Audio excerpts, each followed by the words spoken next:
Calwell. Speaker, artists have always had to fight to be recognised and funded, and this is especially so during times of economic downturn, where artists are seen as number one in the top 5 non-essential jobs in a recent newspaper poll conducted by the Sunday Times in the UK. Arts are seen by many as a luxury item, something for when times are good and resources are plentiful. However, Deputy Speaker, the arts and more broadly culture are intrinsic to what it means to be human. They are a part of our identity, our expression of who we are as individuals, as communities and as a nation.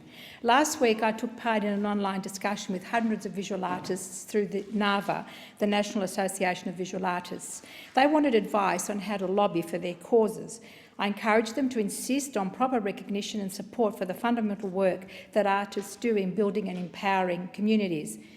Deputy Speaker, the swallowing up of the arts within the recently created Super Department of Regional Development, Infrastructure, Transport and Communications is highly regrettable, and I wonder how the arts are going to get the recognition they need when they have to jostle for attention within this monolith of a department.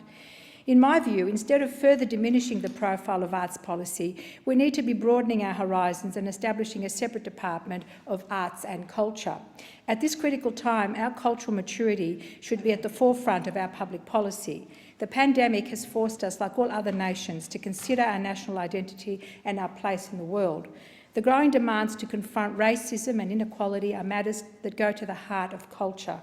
Arts and cultural policy are crucial to genuine reconciliation, to multiculturalism, to human rights and to a truly inclusive society.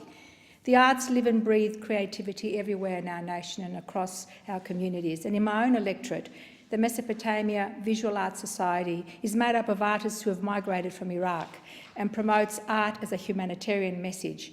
For migrant communities struggling with a new cultural environment and language they may not be fluent in, artistic expression is a lifeline of communication and connection.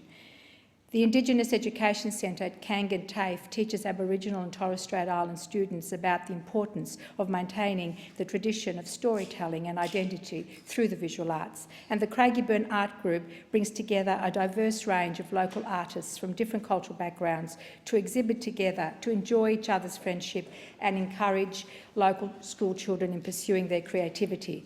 The City of Hume runs 3 magnificent local galleries which provide quality exhibition spaces and host workshops for community members. Many artists share their experiences of local life, migration and settlement in a way that is often more powerful and direct than any other means of building community connection. This is why, Deputy Speaker, arts and culture are so important to the health and well-being of our nation and why they should always be a priority for governments at all levels.